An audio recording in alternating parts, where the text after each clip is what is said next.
Norani TV murakomeza kudukurikira muri hirya no hino abari imbere mu gihugu cy'u Rwanda ndetse no hanze y'igihugu cy'u Rwanda murebe mu kuboko kw'iburyo handitse ijambo subscribe cyangwa se sabone mu rurimi rw'igifaransa mukande kunzogera kugira ngo tukimara gutunganya amakuru ndetse ibiganiro byacu bijye bihita bibageraho ako kanya.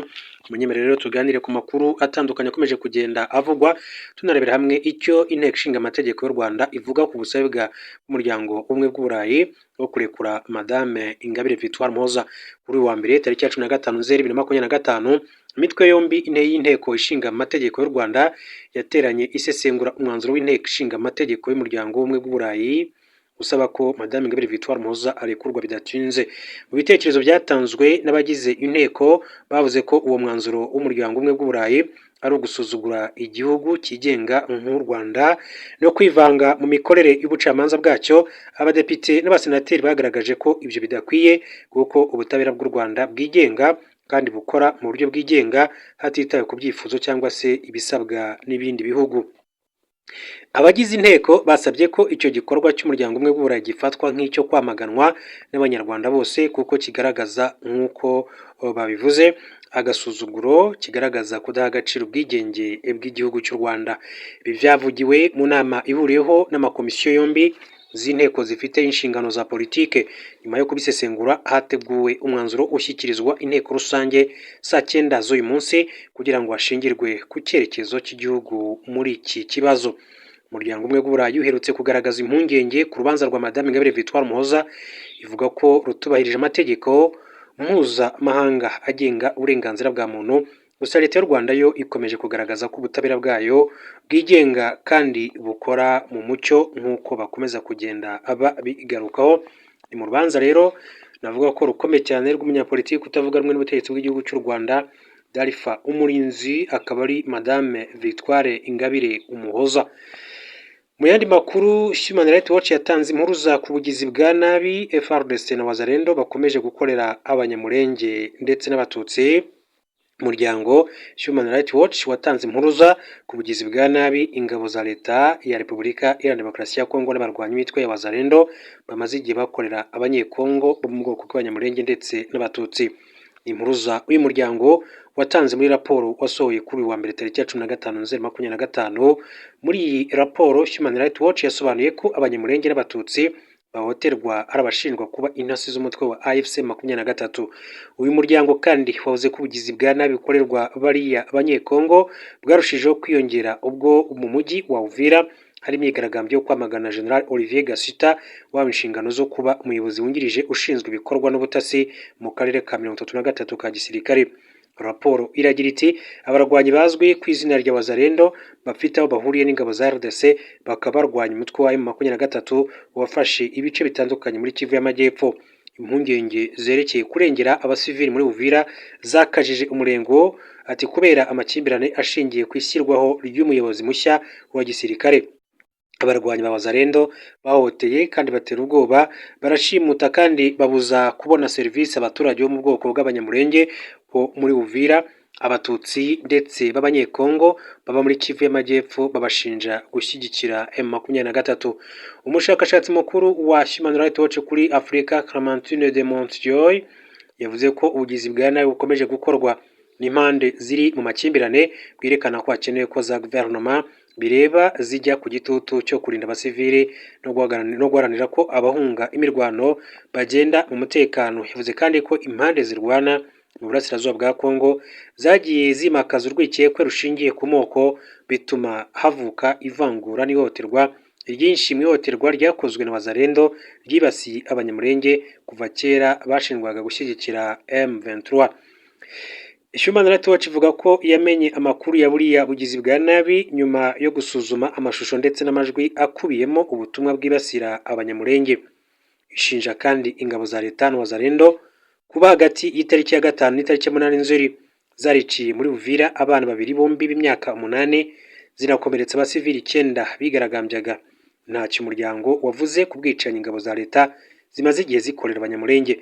Icyakora watanze iriya mpuruza mu gihe abayobozi ba Wazalendo bamaze guha abanyamurenge n'abatutsi bari muri Uvira iminsi 10 nk'igihe ntarengwa cyo kuba bamaze kuva muri uriya mujyi. hanyuma dukomeje turebera hamwe n'andi makuru atandukanye akomeje kugenda avugwa, reka mbabwire ko muri Leta Zunze Ubumwe za Amerika aherutse kwicwa Charlie Kirk, umwe mu bafatanyabikorwa ba politike ba hafi ba Perezida Donald Trump. Impirimbanyi yo gutsimbarara ku matwara ya kera yishwe kuwa gatatu, yiciwe aho yari muri kaminuza ya Utah arimo gusobanura ibyo aharanira, ubwo yarasabwa mu ijosi bikavugwa ko yapfuye nyuma gato. Iyicwa rya Kirk ni urugero ruheruka rw'ubwicanyi bushingiye kuri politiki muri Leta Zunze Ubumwe za Amerika, kandi birashoboka ko ari bwo buheruka mu rutonde rurerure rw'ubwicanyi bushingiye kuri politiki. Dusubije amaso inyuma, reka turebere hamwe bumwe muri ubwo bwicanyi bumaze kuba mu mateka ya Leta Zunze Ubumwe za Amerika. Abraham Lincoln, perezida wa 16 wa Leta Zunze Ubumwe za Amerika. Lincoln niwe perezida wa mbere wa Amerika wishwe. Yarashwe na John Wilkes Booth ku itariki ya 14 Mata umwaka w'1865 ubwo yari yagiye kureba ikinamico hamwe n'umugore we i Washington DC. Lincoln yapfuye bukeye bwaho ku itariki ya 15 Mata. Gushyigikira uburenganzira bw'abirabura kwe kwagaragajwe nk'impamvu yatumye yicwa. Booth yarasiwe muri Virginia nyuma y'iminsi mike. James Garfield, perezida wa 20 wa Leta Zunze Ubumwe za Amerika. Garfield ni perezida wa kabiri wishwe muri Amerika, yarasiwe kuri sitasiyo ya gari ya moshi i Washington DC ku itariki ya 2 Nyakanga umwaka w'1881 ubwo yaraswaga na Charles Gito. Yapfuye muri Nzeri uwo mwaka nyuma y'uko abaganga batabashije kumenya aho isasu riri mu mubiri we. Yari amaze kandi amezi make ku butegetsi. Gito wavuzwe ko arwaye mu mutwe yahamijwe icyaha cy'ubwo bwicanyi, yicwa muri Kamena mwaka w'1882. William McKinley, perezida wa 25 wa Leta Zunze Ubumwe za Amerika. Ku itariki ya 6 Nzeri mwaka w'1901, McKinley yarashwe ubwo yari mu ruzinduko mu gace ka Buffalo muri New York. Apfa nyuma y'iminsi mike azize ibibazo bijyanye n'ibikomere by'amasasu. Yarashwe na Leon Zokoz. Zokoz rero yahamijwe icyaha, yicwa mu Kwakira mwaka w'1901. John F. Kennedy, perezida wa 35 wa Leta Zunze Ubumwe za Amerika. Kennedy yakomerekejwe bikomeye n'umuntu wamurashe akoresheje imbunda gross calibre cyane ubwo rero yasuraga Dallas ku itariki ya 22 Ugushyingo mwaka w'1963. Masasu yumvikanye ubwo urukurikirane rw'imodoka za perezida zatambukaga mu mujyi wa Dallas. Kennedy yajyanywe mu bitaro, ari naho yapfiriye nyuma gato. Nyuma y'amasaha make ubwo bwicanyi bwabaye, abapolisi bataye muri yombi Lee Harvey Oswald wahoze ari marine. Nyuma y'iminsi 2 ubwo Oswald yavanwaga ku cyicaro gikuru cya polisi ajyanwe muri gereza y'intara, Jack Ruby wari ufite akabyiniro muri Dallas yaramurashe aramwica. Kandi Perezida Robert F. Kennedy, umusenateri w'umudemokrate. Robert F. Kennedy yari umusenateri w'umunyamerika uhagarariye Leta ya New York, akaba na murumuna wa Perezida John F. Kennedy wari umaze imyaka igera kuri 5 yishwe. Kennedy yari umukandida wahatanira umwanya wa perezida ku iturufu y'abademokrate igihe yicirwaga muri hoteli i Los Angeles. Hashize akanya gato avuze ijambo rye ry'insinzi mu matora y'ibanze muri California mwaka w'1968. Uwamurashe Sirhan yahamwe n'icyaha cy'ubwicanyi bwo mu rwego rwa mbere, akatirwa ubwo gupfa. Igihano cye cyahinduye igifungo cya burundu muri gereza, aho rero Sirhan akiri n'ubu nyuma y'uko icyifuzo cye cya nyuma cyo kurekurwa cyanzwe muri 2023.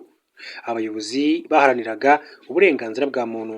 Martin Luther King Jr., impirimbanyi y'uburenganzira bw'abirabura. Dr. Martin Luther King yarasiwe i Memphis muri leta ya Tennessee mwaka w'1968 aho yarateganijwe kuyobora imyigaragambyo y'abakozi bashinzwe gutwara imyanda bigaragambyaga kubera umushahara muto n'imikorere mibi. Yarashwe na mudahusha kabuhariwe umwezanguni w'umuzungu James Earl Ray ubwo yarahagaze ku ibaraza rya hoteli. Yapfiriye mu bitaro nyuma gato afite imyaka 39.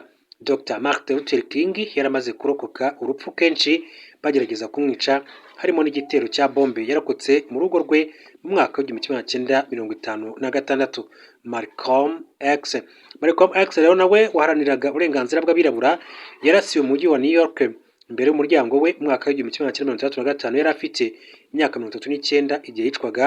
Yamaze imyaka myinshi cyane ari umuvugizi ukomeye cyane umuryango Nation of Islam warwanyaga guhezwa kw'abanyamerika b'abirabura ariko nyuma ibitekerezo bye bigabanya ubukana. Muhammad Aziz, Khalil Islam na Thomas Hagan bahamwe n'icyaha cy'ubwo bwicanyi bakatirwa gufungwa burundu. Ibihano Aziz na Islam bahawe byavanweho muri 2021. Ubwicanyi bwa vuba hamwe naho kugerageza kwica vuba aha ku itariki ya 14 Kamena 2025, abadepite babiri b'abademokarate bo muri Minnesota barasiwe mu ngo zabo mu cyiswe igerageza ry'ubwicanyi bushingiye kuri politike. Umudepite w'umudemokarate Melissa Hotman n'umugabo we Mark barasiwe mu rugo rwabo. Senateri John Hoffman n'umugore we Yvette barashwe inshuro nyinshi cyane mu rugo rwabo mu kibazo gifitanye isano barokotse icyo gitero. Umwaka ushize Donald Trump bashatse kumwica inshuro zigera kuri 2. Muri Nyakanga 2024 byabaye ubwo isaso ryamushaga ugutwi arimo kwiyamamaza i Baltimore muri Pennsylvania, bijyanye gusa n'iraswa rya Charlie Kirk kuwa gatatu muri Utah. Iraswa ryombi ryabereye imbere y'imbaga hanze nk'uko byatangajwe na Anthony Zurcher, umunyamakuru wa BBC muri Amerika y'Amajyaruguru muri Nzeri muri uwo mwaka. Bivugwa ko ikindi gikorwa cyo kugerageza kwica cyaburijwemo n'inzego z'ibanze za Amerika ubwo Trump yari ku kibuga cye akiniraho golf muri Florida. Imyaka 2 mbere yaho, umuntu witwaje inyundo yinjiye mu rugo rwa Nancy Pelosi, icyo gihe kandi wari perezida w'inteko ishinga amategeko umutwe w'abadepite, akaba n'umuntu ukomeye cyane mu ishyaka ry'abademokarate.